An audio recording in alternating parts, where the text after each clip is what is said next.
안녕하세요, 구독자 여러분. 구독과 좋아요는 채널 운영에 큰 힘이 됩니다. 안녕하세요. 제2의 인생을 준비하고 있는 올해로 60세가 된 여성입니다.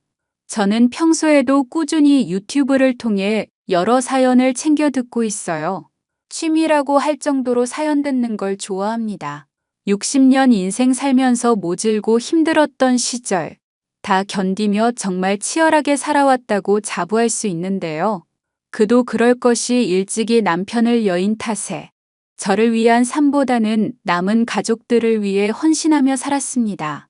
공사장 허드렛 일, 식당, 건물 청소 등등 안 해본 일이 없을 정도로 힘겹게 살아왔어요. 그래도 아들 둘 다 장가 보내고 재산 정리도 싹 해서 물려줄 거 물려주고 났는데도 눈치 안 보고 쓸 수 있을 만큼 돈도 남더라고요. 그래서 이제는 하고 싶은 일 조금씩 하면서 저만의 시간을 보내려고 노력 중이랍니다. 모처럼 커피 한잔하며 여유로운 날, 지난 삶을 되돌아보며 제가 살아온 이야기를 조금 들려드릴까 해요. 누구나 살면서 크고 작은 이벤트를 많이 겪는다고 합니다. 아무 일 없는 인생은 정말 무미건조하겠죠. 앞서 살짝 언급했다시피 저에게는 아들 둘이 있습니다.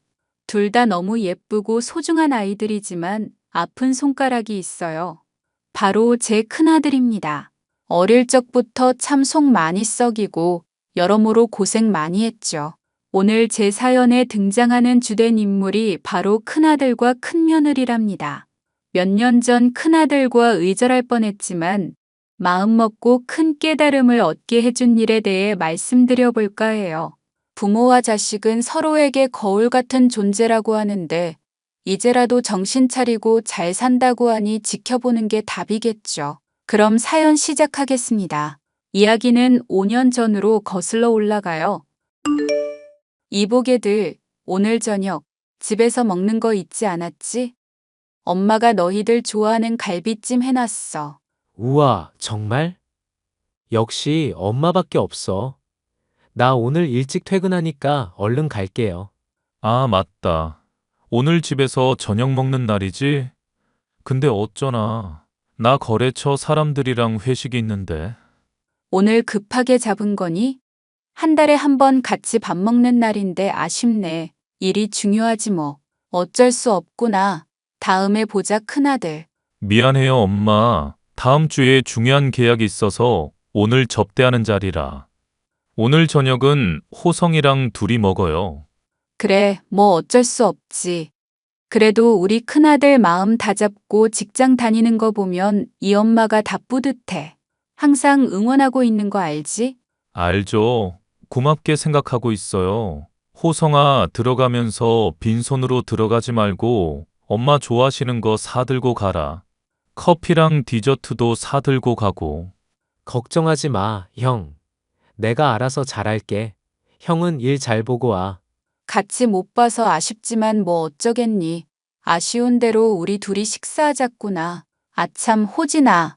내일 호성이 편으로 반찬 보내줄 테니까 냉장고에 넣어두고 아끼지 말고 막 먹어. 엄마가 너 좋아하는 꼬막당 해놨어.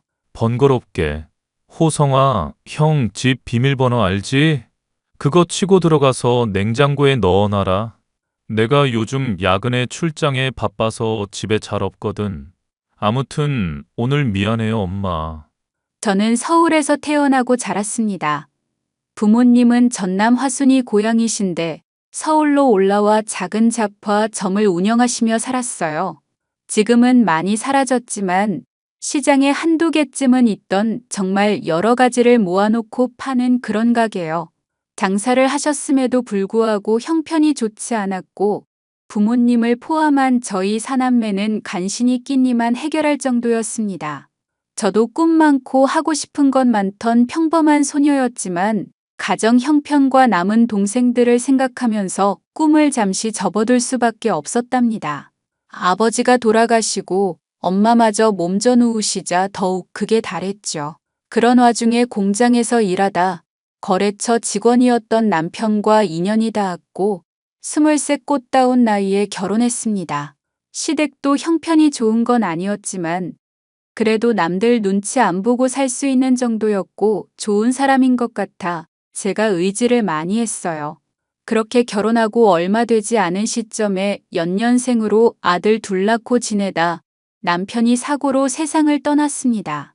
그 시절 남편 잡아먹는 년이라는 모진 소리를 견뎠고 큰애가 3살, 둘째가 2살이던 해 아이들을 데리고 집을 나왔어요. 친정집에 돌아갈까 수십 번도 고민했지만 못난 모습을 보여주기 싫었고 남편의 사망보험금으로 받은 1,000만 원으로 살 집을 마련해 겨우 몸을 럨 수 있었습니다. 어떻게든 살아가야 했기에 아이들을 보육시설에 맡기고 미친 듯이 일만 했어요.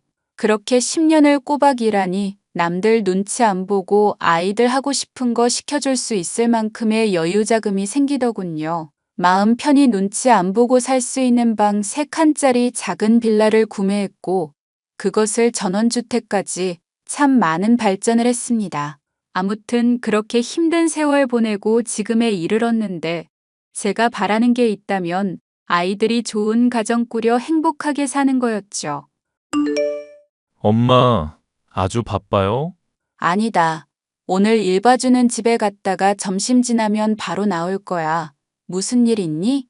다름 아니라 저 결혼하고 싶은 여자가 생겼어요. 어머, 우리 큰아들 연애하니? 만난 지는 좀 됐고요. 사실 같은 회사에서 일하는 직원인데 업무적으로 자주 마주치다 보니. 근데 정말 죄송해요. 뭐가 죄송하니? 우리 아들이 장가 간다는데 이 엄마는 더할 나위 없이 기쁘구먼. 그게 사실은 이 사람이 임신했거든요. 벌써 임신 2개월이고. 뭐? 아이 생긴 게 잘못은 아니지만 그 아가씨는 지금 어쩌고 있어? 몸은 괜찮다니? 엄만 제가 사고 쳤는데 아무렇지도 않아요? 당연히 놀라고 당황스럽지.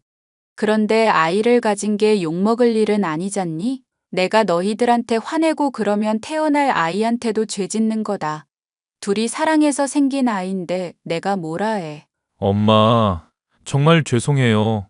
면목이 없어요. 그렇게 말하지 마. 그럼 아가씨 조만간 집으로 데려올래?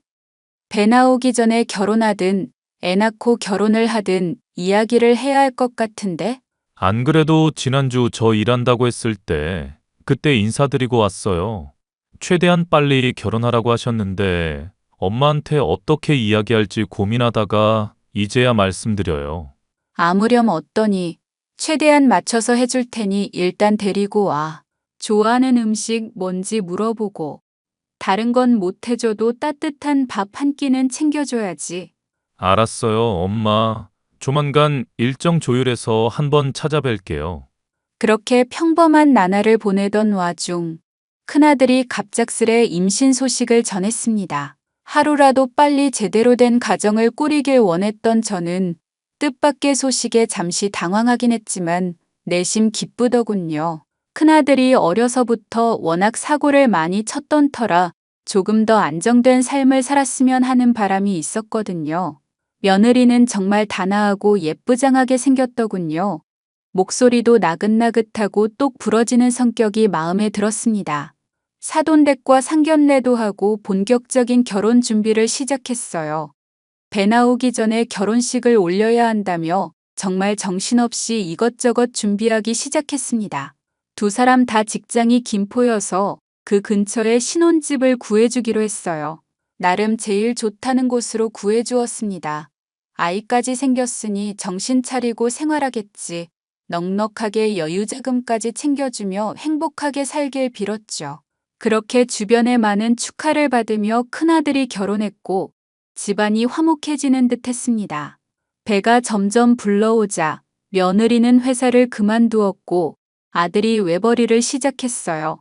혹여나 먹고 싶은 건 없는지, 입덧이 심한 건 아닌지, 어디가 불편한 건 없는지 살들이 살펴주었습니다. 딸 하나 더 생겼다고 생각하고 최선을 다해 챙겨주기로 했죠. 예, 새아가 몸은 좀 어떠니? 지난번에 검진 다녀오고 나서 걱정을 좀 하는 것 같던데. 아, 어머니, 안 그래도 연락드리려고 했어요.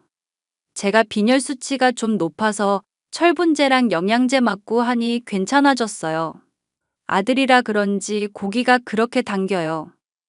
근데 먹는 것만큼 몸이 회복이 잘 안 돼서 그게 좀 걱정인 거죠. 그래? 그럼 내가 이번에 세아가 좋아하는 갈비찜에서 보내마. 그리고 사골을 푹 고운 게 있거든? 그것도 같이 보낼 테니 챙겨 먹어. 반찬도 몇 개 챙길 테니까. 알겠지? 어머니, 매번 이렇게 신세 만져서 어떻게 해요? 신혼집 해주신 것도 그렇고, 이번에 차 사주신 것도 그렇고, 제가 너무 받기만 하는걸요? 그런 말 말아라. 이게 다 잘 살자고 하는 거야. 여유가 있으니 그만큼 해주는 거고. 내가 어려서 고생한 게 있어서 그런지 자식들만큼은 편하게 살게 해주고 싶구나. 그나저나 더 먹고 싶은 건 없어? 매번 보내주시는 것도 남아요. 잘 챙겨주셔서 감사합니다. 그런데 어머니, 저랑 조만간 데이트 안 하실래요? 데이트? 몸도 무거운 애가 괜찮겠니? 돌아다니면 안 되는 거 아니야? 아기용품도 사야 하고요. 겸사겸사 어머니랑 데이트도 좀 하려고요. 아기용품이 한두 푼이 아니라 어머니 찬스 좀 쓸까 했죠. 하하. 아휴, 뭐 그런 거 가지고 언제든 필요한 게 있으면 말만 해. 이 엄마가 다 해줄게. 괜히 너 몸 불편할 수 있으니까 돈 보내마. 에이, 어머니 안 그러셔도 되는데. 얼굴은 명절이나 같이 식사할 때만 보면 되는 거지 뭐. 굳이 몸도 무거운데 돌아다닐 필요 없다. 방금 계좌로 2천만 원 보냈다. 요즘 조리원 비용도 무시 못한다며? 그걸로 눈치 보지 말고 사고 싶은 거 사고 그래. 어머니, 정말 감사합니다. 제가 앞으로 잘할게요. 새 가족이 생긴다는 설렘과 태어날 아이를 기다리는 기쁨은 말로 표현을 못하겠더라고요. 그저 며느리가 건강히 출산하길 바라며 기도를 드리는 일밖에는 할 수 없었습니다. 금전적으로 여유가 있으니 부족한 거 없이 생활할 수 있게 도와줬어요. 그렇게 몇 개월의 시간이 흘러 며느리가 건강한 아들을 출산했고 집안에 아기 울음소리가 울려 퍼졌습니다. 어휴, 우리 며느리 애 낳느라 고생했다. 감사해요, 어머니. 애 낳는 게 이렇게 힘든 건 줄 몰랐어요. 마취 풀리고 이제야 움직일 수 있네요. 아무렴. 애 낳는 게 보통 일이니? 정말 고생 많았다. 호진이 너 앞으로 더 잘해야 할 거야. 아이랑 아내 위해서라도 더 열심히 살아라. 알겠니? 알겠어요, 엄마. 그나저나 코로나 때문에 면회도 안 되고 아이 보러 가는 것도 참 눈치 보이는구나. 나중에 몸조리 끝나고 어느 정도 시간 지나면 보러 갈게. 네, 그러세요. 저희도 조리원에 3주 있을 건데 퇴원하고 오시면 될 것 같아요. 그래. 우리 어여쁜 손주 얼굴 보러 가야지. 세아가 먹고 싶은 거 마음껏 먹고 하고 싶은 거 다 하면서 살아라. 그리고 항상 아이든 너든 건강만 해. 알겠지? 네, 어머니. 염려하지 마세요. 앞으로 제가 더 잘할게요. 신경 써주셔서 감사합니다. 아들과 며느리를 쏙 빼닮은 손주가 태어나니 그렇게 기쁠 수가 없었습니다. 코로나가 한참 기승을 부릴 때라 면회를 가보기는커녕 매일 큰아들이 보내주는 사진으로 아이를 겨우 만나볼 수 있었죠. 당장이라도 달려가 품에 안아보고 싶었지만 코로나 시국인지라 꾹 참았습니다. 그렇게 2달 정도의 시간이 흘렀고 갑자기 일복이 터졌는지 건물 청소 계약이 줄줄이 성사되면서 바쁜 나날을 보내게 되었습니다. 어느 정도 은퇴 준비를 하려 했는데 막바지에 여유 자금을 벌게 해주려나 싶어 열심히 일에 매진했죠. 1푼 2푼 모아 손주 녀석 장난감이라도 더 사주려고 기쁘게 일했네요. 일이 워낙 바빠진 탓에 손주 녀석이 태어난 지 100일쯤 처음 만나게 됐어요. 아들과 며느리가 좋아하는 반찬, 아이 내복을 비롯한 이것저것 용품을 전해주기도 할 겸 큰아들이 사는 곳에 갔습니다. 그런데 말입니다. 오랜만에 만난 며느리는 분위기가 조금 바뀐 듯 했습니다. 육아하느라 고생해서 힘들어서 그런가 푸석푸석해진 머리카락에 초췌한 모습이 참 마음 아프더군요. 그런데 딸이라고 생각했던 큰 며느리가 아이를 낳고 갑자기 태도가 변하기 시작했습니다. 형수님, 저희 왔어요. 주영이 보느라 아주 힘드시죠? 어머님, 도련님 오셨어요? 주영이 이제 막 우유 먹고 잠들어서 조금만 조용히 해주세요. 우리가 때를 못 맞췄구나. 그래, 주영이 먹는 거나 자는 건 이상 없고? 너무 잘 먹어서 문제죠, 흐흐흐. 그나저나 오시느라 고생 많으셨어요. 주영이가 자버려서 안아보지도 못하고. 아무렴 어떠냐. 앞으로 살면서 자주 보면 되는 거지. 그나저나 세아가 너 얼굴이 많이 상했구나. 보약이라도 지어 드셔야 하는 거 아니에요? 형수님 가뜩이나 혼자 육아한다고 지치셨는데. 이참에 보약 지어 드세요. 엄마도 다음 주에 보약 지으러 가시는데 겸사겸사 해드리면 되겠지? 에이, 그렇게까지 안 해도 돼요. 아직 나이도 젊은데 무슨 보약이에요.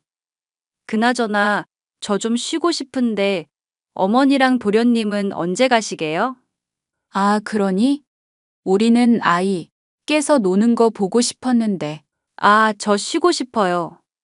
죄송하지만 이만 가주실 수 있어요? 저 요 며칠 밤새우면서 잠도 제대로 못 잤거든요. 정말 죄송해요. 형수님, 죄송해요. 엄마 모시고 갈 테니까 얼른 쉬세요. 괜히 쉬는 거 방해해서 죄송해요. 아니에요, 도련님. 오시면 커피라도 대접해드려야 하는데 정말 피곤해서요. 오늘은 날이 아닌 것 같아요. 그래, 알았다. 아이 잘 챙기고 세아가 네 몸도 잘 챙기렴. 엄마가 건강해야 아기도 건강한 거야. 알겠지? 아이를 처음 보러 간 날에도 그 뒤에도 뭔가 저희 식구들을 꺼리는 느낌이었죠. 여자가 임신하면서 호르몬 변화가 심하고 아이 낳고도 산후 우울증이니 뭐니 오기도 해서 그러겠거니 했습니다. 하지만 제가 너무 오냐오냐했던 탓일까요? 시간이 지날수록 며느리는 저에게 돈 이야기 말고는 딱히 연락도 하지 않았어요. 그땐 정말 제가 바보 같았던 게 해달라는 대로 다 해줬다는 겁니다. 평생 힘들게 벌어서 운 좋게 부동산 쪽으로 성공도 하고 건물도 몇 채 갖고 있으면서 여유로워졌지만 왠지 심적으로는 조금씩 허전해지는 게 썩 기분이 좋지는 않더라고요. 어느 날은 갑자기 큰아들이 잘 다니던 직장을 때려치우고 사업을 해보고 싶다며 난리였어요. 정해진 금액 받으면서 일하는 것보다 더 큰 금액을 벌고 싶다면서 말이죠. 태어난 지 100일 된 손주와 잘 살아보겠다고 발버둥 치는데 감히 거절도 못하겠고 말이죠. 엄마, 드릴 말씀 있어요. 저 사실 직장 그만뒀거든요. 아니, 멀쩡히 잘 다니던 직장을 왜 그만둬? 너 회사에서 무슨 일 있었니? 주영이도 태어난 마당에 바짝 벌어야지. 왜 갑자기 그만둔 거야? 사실 사업을 좀 해보고 싶어서요. 월급 받아봤자 박봉이고.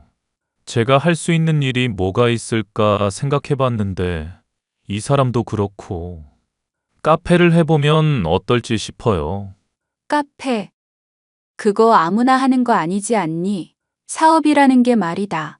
늘 조심해야 하는 거야. 뭐든 위험성이 따르길 마련이고. 어머니, 저희 못 믿으세요?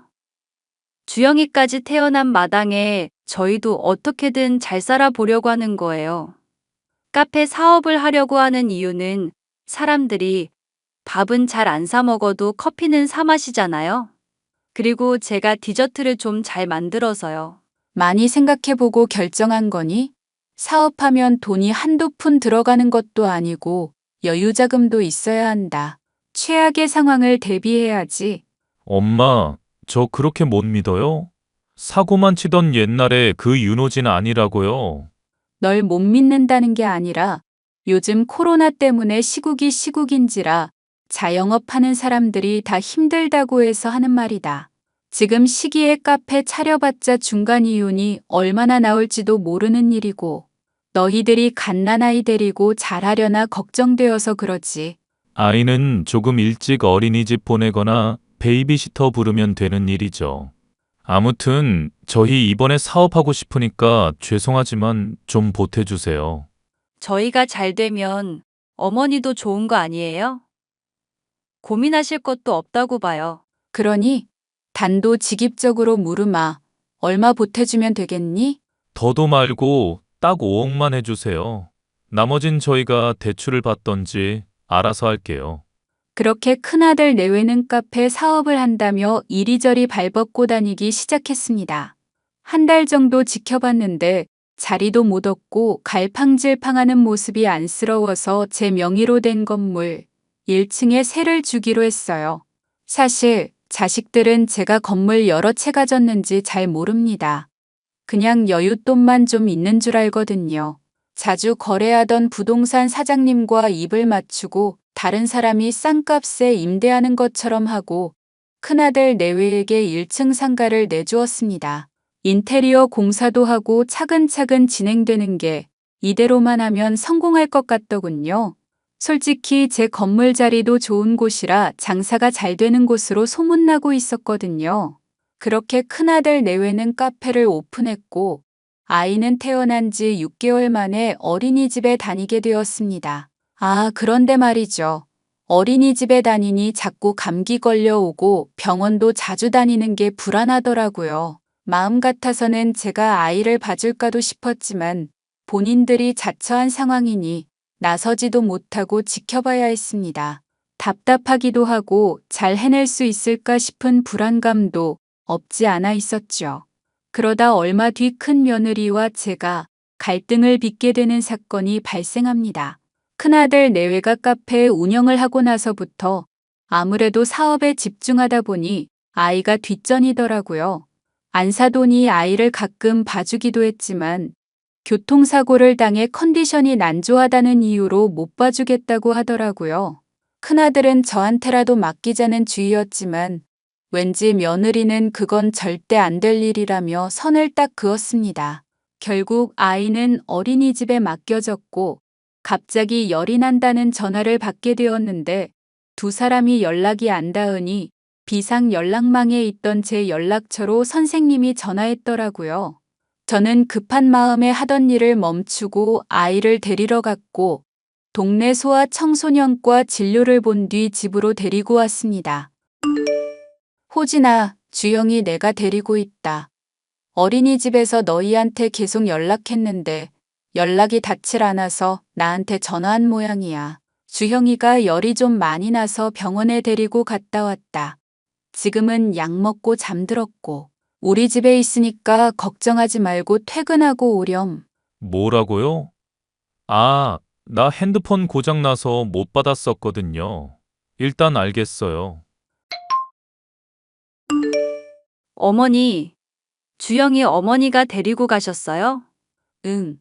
아까 호진이한테 이야기했지만 저한테 한마디 말씀도 없이 아이 데리고 가시면 어떻게 해요?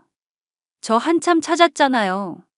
아니, 그게 아니라 세아가 어린이집에서 너희가 연락이 안 된다고 나한테 전화했다니까? 그래서 내가 주영이 데리고 병원. 어머니, 이런 식이면 정말 곤란하세요. 그래도 애 엄마는 전데 저한테 연락하셨어야죠. 제가 지금 갈 테니까 기다리세요. 엄마, 저희 왔어요. 주형이는 좀 괜찮아요? 약 먹고 푹 잘 자다가 지금 보다시피 잘 노는구나. 그나저나 어떻게 연락받은 거니? 내가 아까 호진이한테 말했었어. 어머님, 건물 청소부가 신생아를 만지려 하면 어떡해요? 뭐라고? 지금 내가 무슨 말을 들은 거냐? 어머니, 저 정말 서운해요. 어떻게 저한테 이러실 수 있어요? 아이가 아프면 저한테 연락하셨어야죠. 집이랑 카페가 거리가 얼마나 된다고 전화를 안 받으면 직접 찾아오기라도 하시던가. 예, 말은 똑바로 하자. 정말 서운하네. 나도 일하다 말고 주영이 데리고 병원 갔다 왔어. 보다시피 옷도 제대로 못 갈아입고 이러고 있는데 너는 고맙다는 말이 먼저 아니니? 역겨워 죽겠네. 진짜. 지금 그 옷 청소하실 때 입던 옷이에요? 더러워서 못 봐주겠으니까 꺼지세요. 당신 미쳤어? 왜 이래? 엄마가 주형이 잘 보살펴주고 계셨는데 당신 왜 엄마한테 그런 식으로 말을 하는 거야? 나 솔직히 평소에 어머니 되게 마음에 안 들었어. 어머니, 결혼 전부터 말씀드리고 싶었는데 솔직히 가지고 계신 재산 좀 되시죠? 그걸로 저희 구워 삶으려고 눈치 주시는 거잖아요. 그건 또 무슨 소리냐? 내가 언제 너희들을 구워 삶으려 했다고 그러는 거야?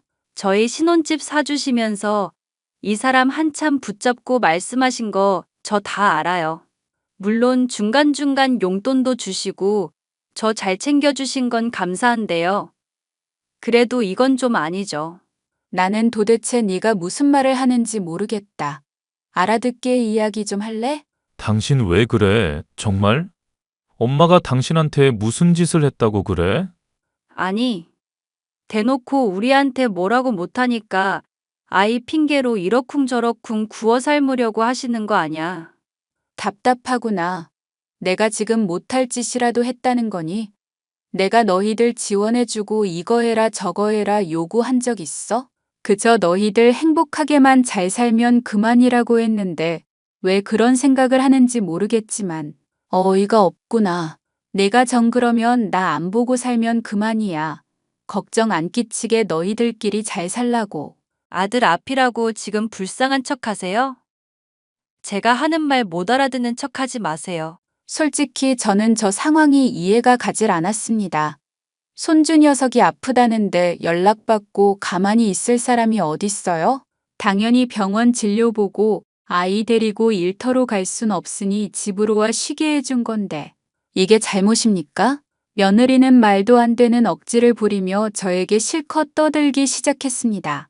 큰아들이 중재해서 겨우 말렸지만 며느리는 제게 고맙단 말 한마디 없이 아이를 데리고 가버리더군요.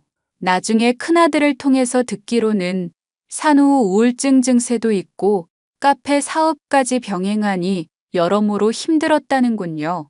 되려 제가 이해를 못하는 상황이었고 저는 오랜 시간 생각을 하게 됐어요.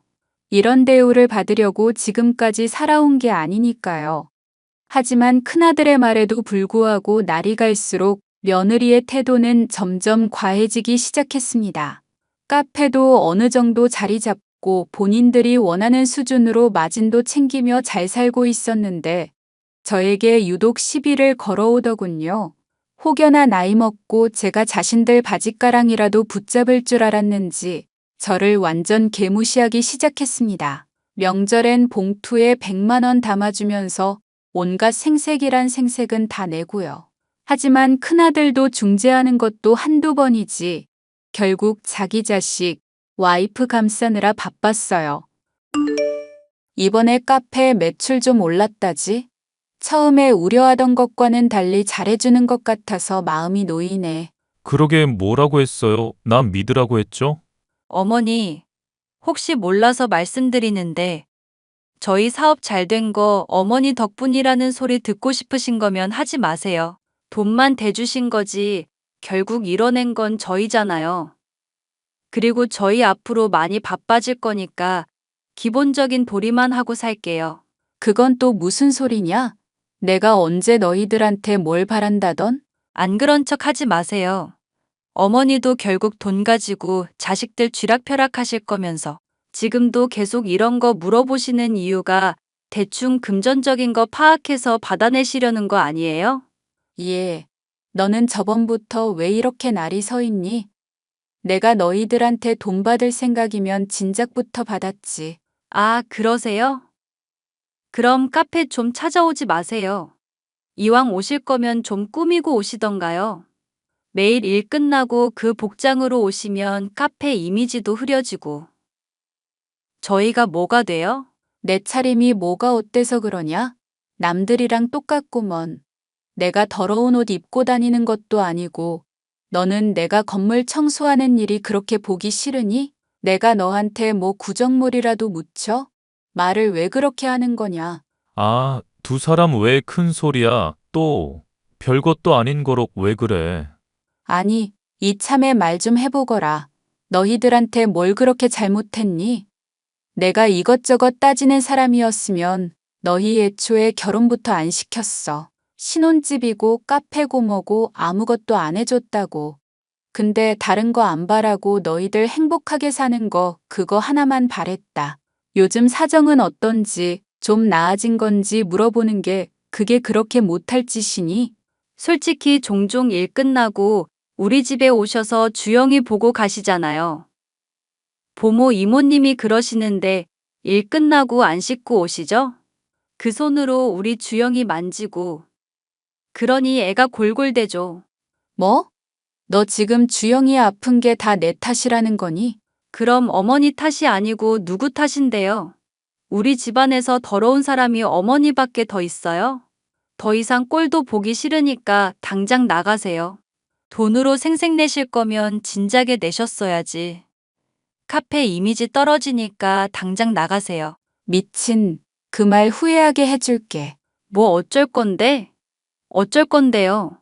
너희 카페 차린 이 건물 내 거다. 주변에 비해서 유독 세가 싸다고 생각 안 들었니? 이제 막 시작하려는 너희한테서 돈 받기 애매해서 그냥 줄까도 생각하다가 법이 안 된다고 해서 정말 최소한의 금액으로 세받은 거다. 그리고 너희들한테 받은 그 월세 다 모아두고 있었고 마침 너희 확장한다고 이야기하는 것 같아서 그 모아둔 돈 보태주려고 왔더니 기껏 하는 소리가 뭐? 나가라고?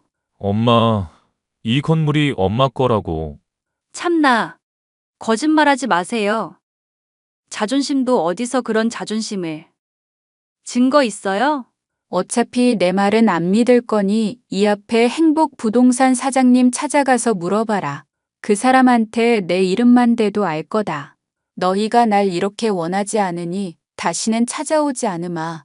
대신 너희들도 더 이상 나한테 바라지도 말고 찾아오지도 마. 너희들끼리 알아서 살라 이 말이다. 엄마.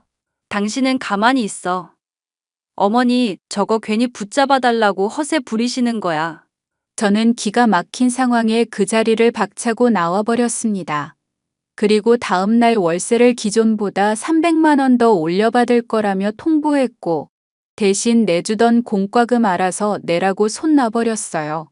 아무것도 믿지 않던 큰아들 내외는 제 말대로 부동산을 찾아가 저에 대해 한참을 물어봤다 합니다. 그렇게 제가 건물 부자인 걸 알게 되었고 그때야 땅을 치며 후회하는지 매일 절 찾아오더라고요. 몇 번이고 찾아와서는 잘못했다고 비는데 정말 꼴 보기 싫더라고요. 나중에는 아이까지 데리고 와서 제 마음을 어떻게든 돌리려고 애쓰는데 꼴이 참 가관이더군요. 저는 그날 이후로 큰아들 내외와 연락을 하지 않고 지내고 있습니다. 본인들이 알아서 먹고 살 능력되고 어차피 돈 지원해 준 건 없는 셈치고 그렇게 살려고요. 솔직히 가진 재산 나중에 처분할 생각하면 누구에게 얼마큼 물려줘야 할지 고민이 좀 되지만 적당히 분배해서 나눠줘야겠죠. 그리고 일부 금액은 어려운 사람들을 위해 복지시설에 기부도 할 생각입니다. 물론 큰아들 내외에게 마음 같아서는 단 한 푼도 물려주기 싫지만 그래도 자식인데 어쩌겠어요. 다만 정말 제대로 정신을 차리고 반성하는 모습을 보이면 그때 물려줄 겁니다. 그 두 사람이 반성하지 않으면 나중에 손주 녀석한테 물려주면 될 일이니까요. 제가 처음부터 너무 오냐오냐 했던 탓이었고 그저 잘 살겠거니 안일하게 생각했던 그 태도가 문제였던 것 같아요. 그렇게 5년이라는 시간이 흘렀고 저는 제 할 일 하며 즐겁게 인생을 살려고 노력하고 있습니다. 제가 연락을 안 받으니 큰아들이 작은아들을 통해서 이것저것 챙겨 보내기도 하고 안부를 묻기도 하고 그래요. 손주 녀석도 유치원에 입학하고 말도 어찌나 잘하고 똘똘한지 몰라요. 아마 조만간 다 불러서 진지하게 한번 이야기하고 풀지 않을까 싶네요. 제 사연은 여기까지고요. 지금까지 구구절절 긴 사연 들어주셔서 감사합니다. 끝이 사이다가 아니라서 죄송하지만 제 나름대로 자식 교육했다고 생각해요.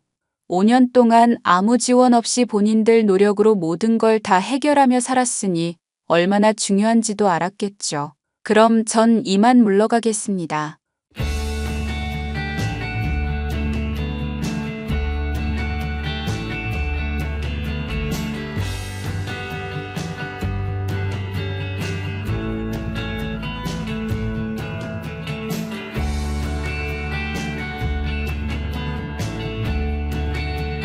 안녕하세요, 구독자 여러분. 구독과 좋아요는 채널 운영에 큰 힘이 됩니다. 안녕하세요. 현재 대학병원에서 간호사로 근무 중인 35살 여성입니다. 3년 정도 휴직하고 다시 복직한 지 이제 3개월 정도 되었네요.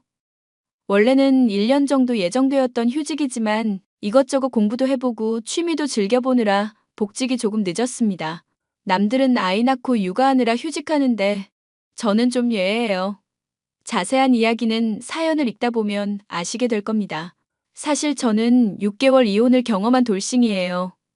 이혼을 한 이유를 미리 말씀드려보자면 머릿속에 똥만 가득 차 있던 남편놈 때문입니다. 나는 되는데 너는 안 된다. 왜? 이런 신보 있잖아요. 놀부 신보라고 하죠. 남편이 딱 그랬거든요. 처음 이혼이 성사되고 호적 정리가 마무리되었을 땐 정말 홀가분하기 그지없었습니다. 하지만 어디서 당당하게 저 이혼했다고 이야기를 못 하겠더라고요. 아이한테도 미안하고요. 이게 다 그 빌어먹을 남편놈 때문에 벌어진 일입니다. 이렇게 말하니 어떤 사연인지 궁금하시죠? 지금 시작할게요. 엄마, 연락이 왜 이렇게 안 돼? 집에 반찬 가지러 오래서 왔더니만 있어야 할 엄마는 없고 현관문은 활짝 열려 있고 도대체 어딜 간 거야? 효정아, 놀라지 말고 들어. 반찬 재료가 좀 모자라서 마트 다녀오다가 사고가 났어. 뭐? 사고? 얼마나 다쳤는데? 어디 병원인데? 크게 다친 거 아니야. 조금 놀라서 그렇지 아무것도 아닐 거야. 어쩌다가 그런 거야 도대체. 그러니까 내가 제발 조심히 다니라고 했잖아. 조심한다고 하는데도 이렇네. 엄마가 자꾸 하나밖에 없는 딸내미 걱정이나 시키고 참 못난 엄마지? 엄마 지금 농담이 나와? 어디 병원인지 알려줘. 지금 당장 가게. 효정아, 엄마가 어린애도 아니고 엄마 괜찮으니까 신경 쓸 필요 없어. 괜찮은지 아닌지는 의사 선생님이 판단하실 문제고. 아, 병원 어디냐니까? 여기 고려병원 응급실이야. 거기서 기다리고 있어. 옆에 간호사나 의사 없어? 나랑 통화 좀 해야 할 것 같은데? 아니다. 내가 지금 당장 갈게. 직접 상태 설명 좀 들어야겠어. 얘, 너무 무리해서 오지 마. 조심해서 와라. 엄마, 나왔어. 가해자는 어딨어? 왜 병원에 없는 거야? 들어보니 앰뷸런스에 실려왔다며. 그게 말이다. 사실 내가 뺑소니를 당했어. 가해자를 모른다는 소리야? 엄마 병원에는 어떻게 온 건데? 나도 모르겠다. 잠깐 정신을 잃었었나 봐. 마트 사장님이 신고해 주셔서 병원 왔어. 경찰에도 신고했으니까 해결될 거야. 이런 미친놈을 봤나? 그나저나 엄마 생각보다 상태가 심각하잖아. 오른쪽 무릎이 금이 갔다는구나. 충격이 심한지 십자인데도 끊어졌다고 하고. 어디 더 아픈 데는 없어? 사람이 우선이긴 한데 내가 그 가해자 잡아서 피해 보상 받아낼 거야. 상태가 이렇게 심각한데 뺑소니가 말이 되는 소리야? 그러게. 병원에 입원해서 수술도 받아야 하고 이것저것 검사도 받아야 해. 그나저나 너 반찬 어떡한다니? 엄마는 지금 반찬이 문제야? 제발 엄마 몸 좀 신경 써. 아휴, 알았다. 얘, 잔소리 좀 그만해. 당시 저는 간호사 5년 차였습니다. 대학 졸업하고 첫 국가고시에 낙방해 남들보다 출발점이 2년 정도 늦었었죠. 동료 직원의 소개로 남편과 1년 정도 짧고 굵은 연애 후 무난히 결혼까지 했습니다. 연애 시절부터 저에게 헌신적이고 세심하게 챙겨주는 모습에 반해 결혼을 결심했고요. 시댁과의 관계도 원만했고 남들처럼 비슷하게 평범하게 살아가던 사람 중 하나였습니다. 어느 날 친정엄마가 반찬을 해주신다기에 오전 근무를 끝내고 친정집으로 가던 길이었어요. 사고 소식을 듣고 무슨 정신으로 병원에 갔는지 모릅니다. 생각보다 친정엄마의 상태는 심각했고 뺑소니를 당했다는 사실에 화가 치밀어 오르더군요. 하지만 저마저 침착함을 잃어버린다면 친정엄마가 불안해할 것 같아 최대한 숨겼습니다. 보호자가 있어야 한다는 소리에 남편과 시어머니에게 연락했더랬죠. 여보, 나 오늘 저녁에 늦게 들어갈 것 같아. 기다리지 말고 먼저 밥 먹어. 왜? 무슨 일 있어? 오전 근무하고 퇴근한 거 아니야? 난 당연히 자기가 집에 있을 줄 알았는데. 퇴근은 아까 했지. 근데 지금 엄마 병원 왔어. 장모님, 어디 아프신 거야? 아니, 그게 아니라 엄마가 우리 반찬 만들어 주신다고 근무 끝나면 집에 들르라 했거든. 근데 마트 가셨다가 사고가 나셨어. 그게 정말이야? 다친 건 괜찮으시대? 상태가 심각한 건 아니지? 다행히 큰 문제는 없는데 지금 오른쪽 다리가 말썽이라 입원하면서 정밀 검사 받으셔야 할 것 같아. 그럼 심각한 거 아니야? 아휴, 갑자기 무슨 일이야? 얘, 너 그럼 오늘 집에 못 들어올 수도 있겠구나. 아무래도 그럴 것 같아요. 그래서 병원에 연락해서 연차 쓰겠다고 했어요. 그럼 집에 밥은 있지? 나 오늘 당신 있는 줄 알고 칼퇴근하려고 했거든. 미안하지만 시켜 먹어야 해. 내가 미처 밥을 못 해놓고 나왔어. 잠깐만, 너는 뭐 하는 앤데 집에서 밥도 안 한다니? 힘들게 일하는 남편 밥도 차려주고 해야지 어디서 시켜 먹으라는 소리를 해? 어머니, 그게 아니라요. 지금 친정엄마가 병원에 입원하셔서 어쩔 수가 없어서요. 그래도 그렇지. 너 사람을 아주 우습게 아는구나. 그리고 다쳤으면 얼마나 다쳤다고 그렇게 유세야, 유세가. 엄마, 갑자기 왜 그래? 뭘 갑자기야. 평소 하는 꼬락서니도 마음에 안 들었는데 대놓고 내 귀한 아들 밥 굶긴다는데 화가 안 나게 생겼어? 잔말 말고 당장 집으로 튀어와. 어머니, 말씀이 너무 지나치세요. 저희 엄마가 다친 건 안중에도 없으시네요? 다친 건 다친 거고 남편 밥은 차려줘야 할 것 아니냐. 너도 병원에서 일한다고 해서 내가 그동안 많이 참았다. 그런데 이게 뭐니? 너 내가 이러려고 결혼시킨 줄 알아? 당장 집으로 와서 밥부터 해라. 어머니, 막말로 이 사람은 손이 없어요, 발이 없어요? 왜 늘 저한테만 뭐라고 하세요? 저도 바깥에서 밥벌이 하는 입장인데 왜 매번 저한테만 그러시냐고요. 에이, 왜들 그래, 갑자기. 별것도 아닌 거 가지고. 둘 다 그만해. 넌 가만히 있어. 이게 보자 보자 하니까 시어머니 알기를 아주 우습게 아는구나. 너 그런 거 다 너희 엄마한테서 배운 거냐? 지금 말 다 하셨어요? 어머니, 아무리 그래도 말씀 그렇게 하시는 거 아니죠.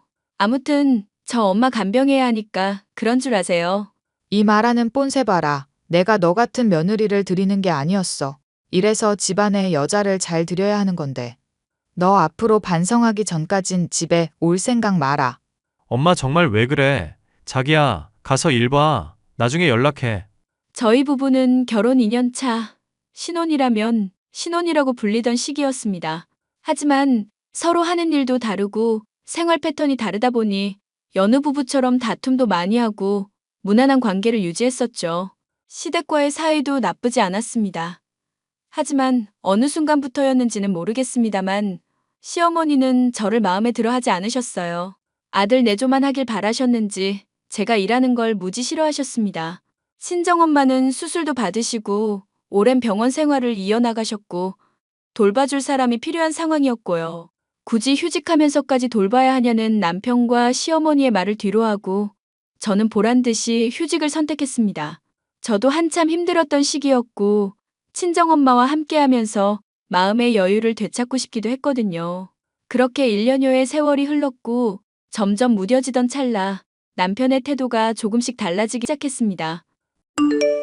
여보, 오늘도 늦어? 오늘은 저녁 전에 갈 것 같아. 엄마 식사 마무리만 해드리고 가려고. 아무래도 혼자 이것저것 하시는 게 불편하셔서 내가 식사까지는 봐드리고 가야 할 것 같아. 무슨 일 있는 거야? 장모님은 차도가 없으신 거야? 왔다 갔다 하는 거 불편하지 않아? 수술하고 경과는 좋은데 디스크까지 터진 바람에 이 꼴이지 뭐. 나이도 있으니까. 근데 왜 그래? 내가 친정 온 거 하루 이틀도 아닌데. 아니, 왜는 무슨. 나 오늘 야근할 것 같아서 혹시나 하고 연락해 본 거야. 그리고 나 얼마 전에 부서 옮긴 거 알지? 나 적응도 완전 잘해서 지금 장난 아니거든. 그럼 알지. 적응은 잘하는 거야? 안 그래도 그것 때문에 말할 게 있어. 출장이 잦은 부서라 당신이 이해를 좀 해줘야 할 것 같아. 외근도 잦고 영업팀보다 더 바쁘다니까.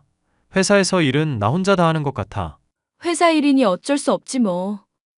그래도 수당이나 이런 건 나오니까 누이 좋고 매부 좋고 뭐 그런 거 아니겠어? 그렇지. 돈 많이 벌어서 당신이랑 세령이 호강시켜줘야지. 그나저나 당신은 복직 언제 할 거야? 이제 곧 해야 하는 거 아니야? 글쎄, 신청은 1년인데 엄마 상태 보면 더 도와드려야 할 것 같기도 하고 못 해본 공부도 하고 싶고 사람 욕심이라는 게 쉬니까 더 쉬고 싶은 거 있지? 이왕 쉬는 거 쉴 때 쉬어. 장모님도 좋아하시겠네. 간병인은 안 쓸 거지? 이미 나한테 익숙해져 있어서 따로 간병인은 안 쓸 것 같네. 당신이 힘들어서 어째? 그나저나 우리 곧 결혼 기념일이지? 갖고 싶은 거 있어? 갑자기 왜 이럴까? 네. 내가 뭘? 나 원래 이랬는데. 아니, 요 근래 들어 사람 분위기가 바뀐 것 같아. 난 잘 모르겠네. 아무튼 갖고 싶은 거 있으면 이야기해. 이번 주말에 백화점 갈 일 있는데 그때 사올게. 당신 혹시 바람 피워? 뭐라고? 갑자기 그게 무슨 소리야? 내가 무슨 바람이야? 아니, 그렇잖아. 사람이 갑자기 변하는 데는 다 이유가 있다니까? 혹시 바람 피우는 거면 정말 가만 안 둔다? 아씨, 당신한테는 무슨 내가 파렴치한으로 보여? 그런 거 아니니까 걱정하지 마. 솔직히 남편을 100% 믿는 건 아니었어요. 친정엄마 간병 문제로 시어머니께 한번 들이받은 뒤로는 솔직히 의무적인 부부관계에 가까웠거든요. 어느 순간 제 눈치를 보는 것 같으면서도 연애할 때처럼 다정한 모습을 보이는데 그저 당황스러웠습니다.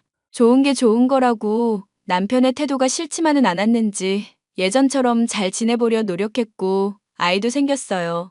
그런데 말입니다. 이제는 행복할 일만 남았다고 생각했는데 기막힌 타이밍에 남편이 바람 피우는 사실을 알게 되었습니다.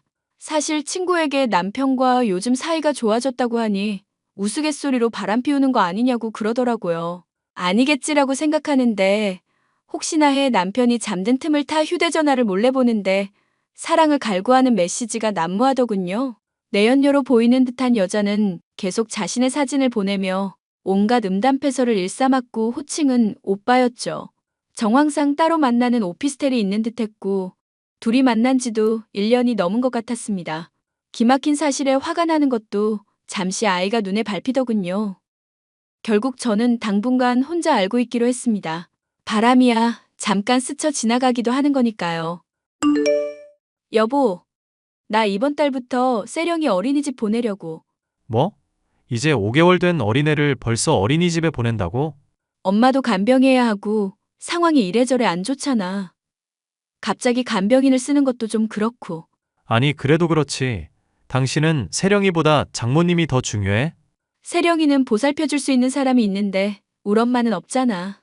당신이 집에서 아이만 보는데 뭐가 힘들다고 아이를 어린이집에 맡겨? 쉬면서 집안일 솜씨 좀 느나 했더니 밖으로 싸돌아다니려고만 하고. 도대체 당신이 집에서 애 보는 거 말고 하는 게 뭐야? 당신 말이 너무 심한 거 아니야? 내가 뭐 틀린 말 했어? 너도 뭐 가사노동이라도 했다. 이거야? 그럴 시간에 복직해서 돈이나 벌어. 아쉬운 소리 듣기 싫으면. 와, 그동안 내가 알던 당신 맞아? 당신 반대로 생각해봐. 당신이 어머님 간병하는 상황에 이런 모진말 하면 당신 기분은 어떨 것 같아? 왜 가만히 있는 엄마를 건드리고 난리야? 당신은 우리 엄마가 아프기를 바라기라도 하는 것 같다. 진짜 말이 안 통하네. 당신 도대체 왜 그래? 갑자기 다정해졌다가 차가워졌다가 왜 자기 마음대로야? 내 감정 내 마음대로 하지도 못하냐. 다 필요 없어. 육아도 내가 하고 엄마 간병도 내가 해. 내가 알아서 할 테니까 뭐라 하기만 해봐. 그리고 당신이 육아에 보태주는 것도 없으면서 함부로 말하는 버릇 고쳤으면 좋겠네. 피차일반이네요. 시비 걸지 말고 각자 알아서 삽시다. 조용히 좀 살자고 제발. 얘, 세아가 혹시 바쁘니? 내가 기니 할 말이 있는데. 안 바빠요. 조금 전에 친정에서 나와서 집 가고 있어요. 무슨 일 있으세요? 내가 얼마 전에 건강검진 받은 건 알고 있지? 그럼요. 제가 직접 예약해드렸는데 모를 리가요. 결과가 안 좋기라도 해요? 그게 말이다. 내가 암이라는구나. 항상 좋은 거, 건강한 거 잘 챙겨 먹던 내가 암이라니. 어떻게 이럴 수 있니? 정말 세상이 무너지는 기분이다. 네? 뭐라고요? 어머니가 암이라고요? 그래, 유방암이라는구나. 찬수한테 먼저 말할까 하다가 도저히 말 못하겠어서 너한테 이렇게 연락했다. 그럼 찬수 씨는 지금 아무것도 몰라요? 뭐가 어찌 되었든 바로바로 연락하셨어야죠.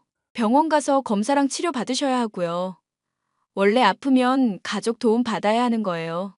가족 말고 챙겨줄 사람이 누가 있어요. 찬수는 아직 아무것도 모를 거다. 그러니 네가 날 좀 신경 써다오. 안 사돈 간병하던 경험도 있고 어차피 넌 우리 집 며느리잖니. 그러니 잔말 말고 나랑 병원 좀 같이 다니자. 어머니, 그건 어려워요. 저도 친정엄마 돌봐드리고 있잖아요. 안 그래도 디스크 재발하셔서 지금 거의 누워서 지내시거든요. 그럼 나는 나 몰라라 한다는 거냐? 너 정말 1억이야? 제가 일부러 그러는 게 아니라 그럼 좀 나누는 거 어떨까요? 주간, 야간 이런 식이요. 얘가 정말 너 출가회인이다. 당연히 시어머니를 극진히 모셔야지. 너희 엄마는 간병인을 붙이든지 하고 앞으로는 네가 날 챙겨줬으면 좋겠구나. 죄송하지만 어머니 어려워요. 그이랑 다시 이야기해 볼게요. 정말 실망이구나. 다른 것도 아니고 암이라는데 우리 집 유일한 며느리인 네가 이럴 줄은 몰랐다. 너 이럴 거면 우리 찬수랑 헤어져라. 어머니 안 그래도 그러려고요. 저도 세령이 때문에 참고 살려고 했는데 더는 안 되겠네요. 어머니 지금 하시는 행동 보니까 앞으로 미래가 뻔해요. 너 지금 그 말 이혼이라도 하겠다는 거니? 네, 그러려고요. 그이한테는 제가 말할게요. 어머니도 그렇고 남편도 그렇고 진짜 더 이상은 못 참겠어요. 뭘 못 참아. 며느리가 다 그런 거다. 이혼이 쉬운 줄 아니? 어머님 아들. 됐다. 말을 말자 하여튼 어머님 앞으로 치료 잘 받으시고 저랑 엮이는 일 없으면 좋겠네요. 남편이 바람 피우는 사실도 기가 막힌데 설상가상 시어머니마저 암 선고를 받으시니 미치고 팔짝 뛰겠더라고요. 더 기가 막힌 건 너무나 당연하게도 저한테 자신의 뒷바라지를 부탁하는 시어머니였습니다. 친정엄마 간병할 때는 고생한다. 괜찮냐는 말 한마디 없으시다가 저에게 대뜸 며느리 도리를 바라시니 짜증이 나더라고요. 제가 이렇게까지 참고 살아야 하는 건가 의구심이 들었고 홧김에 들이받아 버렸습니다. 그렇게 좋아하는 아들한테 먼저 이야기하지 않고 왜 굳이 며느리인 저에게 말하는지도 모르겠고 아이에겐 미안하지만 더 이상 함께할 수 없음을 뼈저리게 느끼고 말았어요. 그래서 남편에게 먼저 이혼 이야기를 꺼내려는데 느닷없이 전화가 오는 거 있죠? 시어머니와 한바탕하고 얼마 지나지 않은 시점이었고 남편은 상당히 화가 난 상태였습니다. 제가 뭐라 하기도 전에 쏴붙이는데 제정신이 아닌 것 같았어요. 야, 네 엄마 허리 부러진 게 뭐 별거라고 혼자 세상 유난 다 떨고 있냐? 뭐라고? 지금 뭐라고 했어? 장모님 허리 부러진 게 별일이냐고. 너 우리 엄마 간병해달라는 거 거절했다며. 그리고 나랑 이혼한다고 했다며. 유난 그만 떨고 얼른 집 와서 애나 봐. 어머니가 그렇게 말씀하시디? 얼마나 속상하셨으면 나한테 울면서 전화를 다 하셨겠냐? 너 그리고 우리 집 며느리 아니야? 며느리가 무슨 노예 딱지라도 되는 줄 알아? 내가 며느리라서 어머님 시중을 당연하게 해드려야 하는 거야? 그럼 해야지 누가 해? 어머니가 배 아파 낳은 자식이 넌데 당연히 네가 간병해야 하는 거 아니야? 나도 우리 엄마 아파서 다니던 회사까지 휴직한 마당에 너라고 못할 거 뭐가 있는데? 너 돈 많이 벌었다고 나한테 자랑했잖아. 다른 일 하고 싶다고. 이 상황에 그 말을 갑자기 왜 꺼내? 너 하고 싶은 대로 하라는 이야기야. 난 도저히 이렇게 못 살겠으니까. 그리고 어머니 그냥 아프신 거 아니야. 뭔데 그럼? 그것도 몰랐냐? 어머님 유방암 이기셔. 수술해야 하고 항암 치료도 해야 하고. 쪽팔려서 너한테는 말 못했나 보지? 아무튼 당신 오늘 나한테 이런 소리 한 거 두고두고 후회하게 해줄 거야. 뭐? 엄마가 암이라고? 그게 말이 되는 소리야? 건강하셨던 분이 갑자기 암이라니. 이게 다 너 때문에 스트레스 받아서 그런 거야. 끝까지 정신 못 차리네. 여보, 내가 생각해봤는데 당신 말대로 회사 관두고 엄마 간병하는 게 맞는 것 같아. 나 회사 관둬도 돼? 그걸 왜 나한테 물어? 당신이 다니는 회사인데. 그래도 내가 우리 집 가장인데 당신한테 말은 해야 할 것 같아서. 세령이도 키워야 하는 입장에 미안하잖아. 미안한 사람이. 아니다. 됐다. 당신이 하고 싶은 대로 해. 내가 하지 말라고 해도 안 할 거 아니잖아. 그러니 당신 엄마는 당신이 간병해. 난 우리 엄마 간병할 거니까. 정말? 나 회사 관두고 그러면 사업해도 될까? 그래, 그것도 좋은 생각이네. 쥐꼬리만 한 월급 받는다고 늘 불만이었잖아. 이참에 새로운 시도를 해보는 것도 나쁘지 않아. 난 복직 준비하고 있으니까 걱정하지 말고 당신이 하고 싶은 대로 해. 정말? 그럼 나 당신 말대로 회사 관둔다? 그래, 그러라니까? 그렇게 남편은 시어머니 간병을 한다는 핑계로 갑자기 퇴사하게 되었습니다. 사업을 한답시고 퇴직금까지 모두 어딘가에 투자한다길래 그러라고 했습니다. 뭐 어차피 이혼할 마당에 제 돈 쓰는 것도 아니고 본인이 하겠다는데 말릴 이유도 없었으니까요. 남편이 시어머니의 건강보다 새로운 사업에 관심을 더 보이기 위해 시작할 때 저는 이혼 전문 변호사를 만나러 다녔습니다. 바람의 증거는 이미 모아둔 상태였고 상간녀 소송까지 준비해야 해서 할 게 참 많았거든요. 제가 이혼을 결심한 사실은 저 말고는 아무도 몰랐어요. 그렇게 3개월 정도의 시간이 흘렀고 남편은 사업자금과 병원비 명목으로 주택담보대출까지 받았습니다. 본인이 직접 간병하겠다더니 사설 간병인을 고용해 어머니를 돌봤고 병원비까지 한 달에 1,000만 원 이상씩 부담을 해야 했죠. 이혼 준비를 마치고 나서 호흡을 가다듬고 남편에게 조용히 이혼 서류를 건넸습니다. 이게 뭐야? 이혼 서류? 지금 나랑 이혼하겠다는 거야? 보고 있잖아. 이혼 신청서라는 글씨 안 보여? 나 그동안 많이 참고 살았어. 긴 말 안 할게. 우리 이혼하자. 참나. 이혼이 그렇게 쉬운 일이야? 왜 갑자기 이러는 건데? 갑자기? 지금 갑자기라고 했어? 당신 예전이랑 지금이랑 많이 달라졌어. 그게 이유야? 연애 때랑 결혼 때랑 다른 법이고 우리도 세월이 있는데 당연히 변하지. 그런 거로 이혼 사유가 된다고 생각해? 고작 내가 그딴 걸로 이혼하는 거라 생각하니? 네 대가리에 돌 맞은 거 아니야? 바람 피우고 있는 거 모를 줄 알았어? 최가은인지 최가영인지 말 안 해도 알겠지? 당신이 가은이를 어떻게 알아? 어떻게 알긴. 네가 대놓고 오피스텔 얻어서 두 집 살림하는데 꼬리 안 밟힐 줄 알았냐? 어쩐지 지나치게 나한테 잘해준다 싶더라니. 사람이 변하는 데는 다 이유가 있었어. 당신 지금 그게 무슨 말이야? 무슨 말이긴. 너랑 이혼하고 광명 찾겠다는 이야기지. 당신이 순순히 합의해줄 것 같지 않아서 내일이나 모레쯤 송장 갈 거야. 이미 이혼 소송 신청해두고 오는 길이거든. 그리고 그 최가은이라는 당신 여자친구한테도 전해줄래? 곧 소송당할 거니까 보상금 넉넉히 준비해 두라고. 보상금? 너 지금 무슨 짓을 벌이는 거야? 우리 가은이한테 무슨 짓을 하는 거냐고. 우리 가은이? 남의 가정 파탄 낸 내연녀 주제에 무슨. 그리고 걘 무사할 줄 알았어? 어림도 없는 소리야. 너희 둘 다 인생 종칠 각오해. 여보, 우리 이야기 좀 하자, 응? 꺼져. 난 너랑 더 이상 할 이야기 없으니까 할 말 있으면 변호사 통해서 이야기해. 그리고 난 오늘부터 세령이랑 친정 갈 거야. 그렇게 생색내던 이 집에서 나가줄게. 정말 지긋지긋하다. 참고로 머리 굴려서 벗어날 생각은 하지 마. 이미 증거란 증거는 내 손에 다 있고 넘긴 상태니까. 여보, 세령 엄마, 이렇게 끝내는 거야? 당신 나 사랑하잖아. 사랑은 개뿔. 너 혼자 사랑 실컷 해라. 물론 나 말고 그 여자랑. 제발 이러지 말고 대화를 좀 하자. 이성적으로 생각하자. 내가 다 정리하고 올게. 그럼 나 받아줄 거야? 우리 엄마 간병하라는 소리도 안 할게. 그러니 제발. 이제 와서 그런 소리 해봤자 소용없어. 다 네가 자초한 일이거든. 어디서 어줍잖은 말로 설득하려 들어? 이미 너는 내 인생에서 아웃이야 아웃. 그리고 사람 눈에서 피눈물 흘리게 할 땐 언제고 자기가 불리하니까 이제 와서 용서해달라 난리야? 내가 그렇게 쉬운 사람으로 보이냐? 너 좋다는 그년이랑 알콩달콩 행복하게 잘 살아봐. 다시는 연락하지 마라. 그렇게 남편과 저는 이혼 절차에 들어갔습니다. 제가 워낙 철저하게 준비한 탓에 소송을 저에게 유리하게 흘러갔어요. 항소한다며 저에게 되지도 않는 말로 협박을 해댔지만 통하지 않았습니다.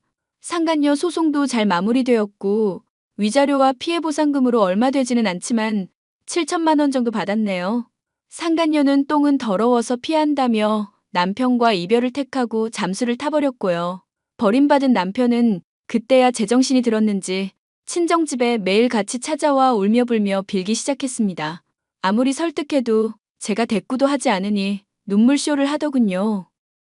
저는 이미 마음이 확고했던 터라 물러설 이유가 없었습니다. 한 번 더 찾아오면 접근 금지며 통신 제한이며 다 걸어버릴 거라고 협박하니 그때야 돌아가더군요. 시어머니는 매일 저에게 문자로 육두문자를 날리고 계시지만 스팸 등록해버리고 가볍게 무시했습니다. 그리고 전 남편은 투자인지 사업인지가 쫄딱 망해서 자기 엄마 병원비도 못 내고 있다고 하네요. 불쌍하기도 하지만 한편으론 통쾌하기도 하네요. 딸아이에게 상처를 준 것 같아 미안한 마음이지만 좀 더 나은 환경에서 키우는 게 나을 것 같았어요. 더 이상 시댁에서 좋은 점을 볼 수 없었기 때문에 과감히 내린 결론이라 후회하지 않습니다. 나중에 커서 우리 집은 왜 남들과 다르냐고 물어본다면 그땐 또 자세하게 설명해 줘야겠죠. 아무쪼록 저는 복직하고 요즘 정신이 없어요. 친정엄마가 아이 등 하원만 봐주시는데도 여간 죄송한 게 아닙니다. 부지런히 돈 벌어서 저축도 잘하고 딸한테 부끄럽지 않은 엄마로 지낼 거예요. 그런 제 앞날 여러분이 같이 응원해 주시리라 믿습니다. 그럼 사연은 여기서 마치도록 할게요.